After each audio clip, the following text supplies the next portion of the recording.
Good morning, beautiful people of Facebook world. How are you? So for those of you who've listened to my lives before, you will know that I have this thing about doing them in the car. And someone said to me the other day, I hope you're not driving. So I just wanted to assure you I'm definitely not driving.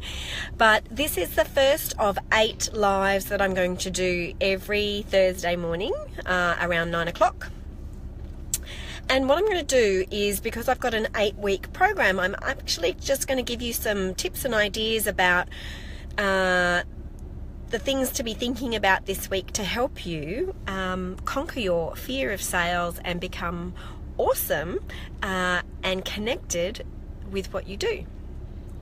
So this is week 1, and I'm so excited to be sharing these ideas with you. And if anyone's got any questions or comments, or has found this helpful or hated it, or any reaction really, please let me know. And if anyone's got any questions that you would like to me to cover in future weeks, I'm very open to doing that and to helping you all. So let me just get started. When I start coaching people in sales and selling, you know what the first thing I do is I actually tell them that I haven't met a person that I can't teach how to sell. So lots of people go, I suck at sales, I'm no good at it, blah, blah, blah. Well, I'm here to tell you, you can all be awesome at sales. It doesn't mean you need to be like me or need to be like anybody else. It just means actually to be yourself. And what I do when people start is get them to complete a questionnaire, which just kind of helps them and helps me see where that difference is. Because often our perception is that when we go into a sales situation or go to start talking to a potential client, that we have to be something that we're not. So if you're highly analytical, then be analytical. Show people the beautiful analysis. I don't mean bore them to tears, because sometimes analysis can be boring, not highly analytical. But be yourself. Be yourself. So just what I want you to do is have a think about some things where you're not being yourself, and have a think about some ways that you can be more you. So if you're bubbly and outgoing, be bubbling and outgoing. I'm a bit of a rat bag and I'm a bit cheeky. So when I'm selling, I'm a rat bag and I'm a bit cheeky. And the reason that that's so important is because the number one thing about sales is your believability and how people perceive you. So when you're being yourself, you're so much more believable, because you know what? People's bullshit factor isn't going, this isn't right. So what you'll find is, if you give yourself the courage and permission to be yourself, then when you get out there and have a look at things and experience it, you will notice that people react more positively to you, I promise. Okay, so that's thing number 1. Thing number 2 is to think about your numbers.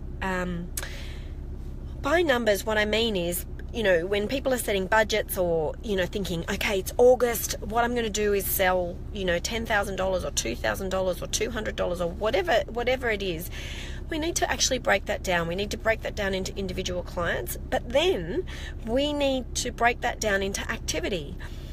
So if you are going to sell $5,000 and each of your packages is $2,500, you've got to talk to more than 2 people. Because if all you're talking to is 2 people, and you've got this thing in your head about selling to 2 people, and you're only talking to 2 people, then every single conversation with each of those people is going to feel like you're on tenterhooks. And because you've got that emotion around it, that'll come across in what you're saying. Whereas if you know you want to get 2 new clients and you're talking to 8, wow, the pressure is off. So now we can allow that person nicely to say yes or no, and it doesn't mean that we've failed. So reframing and actually having a think about how many people we need to talk to, not to scare yourself. I don't mean go and talk to 1,000 people and, cold calling and all of that sort of stuff, but just think logically about, well, if I want to sign up to 2 clients and I'm only talking to 2, then maybe I should double that. Maybe I should find 2 more to talk to, just to keep the pressure off.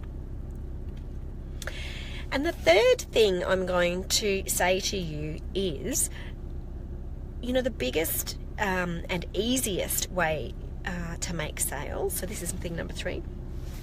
And when I start working with people, is to sell more to existing clients or to ask for referrals.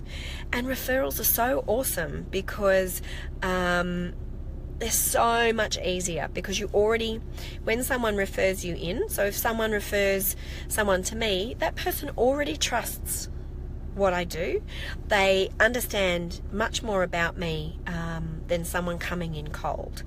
So have a think about a way that you can go and talk to some existing clients and ask them for a referral. So, back to the numbers game, if you want to close 2 new clients and you've only got 2 and you're thinking, how do I find another 2? Then my first thing to say to you is go and ask. Ask people that you know, ask people that you've worked with before, and ask existing clients for referrals.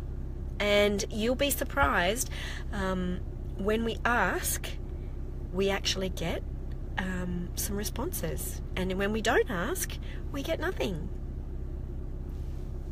So, beautiful people of Facebook world, I'll be live again next Thursday. So looking forward to seeing you then. But between now and then, I've got 3 jobs for you. 1, I want you to practice being yourself. So put aside any tips and tricks and ideas about what you think selling is, and just try doing it like you. Number 2, I want you just to think about August and say, this is what I want to do in August from a sales perspective, and just have a little tiny look at your numbers. How many clients does that mean? How many sales? And am I talking to enough people? And I want you to extend. And how I want you to extend and talk to more people is by thinking about referrals. I want you to go and ask people to help you, because everyone is out there to help you. We are so shy about doing that, because we think that suddenly when we're asking for help, it means that we're a failure. Actually, that's not true. When we're asking for help, sometimes that's when we're at our most confident. So go out there with my love. Be real, be you, be on purpose. And I really look forward to hearing your stories and seeing any comments. And please feel free to share with me anything that's going on for you in the world of sales. And until next Thursday, I'll see you around the traps. See ya. Bye.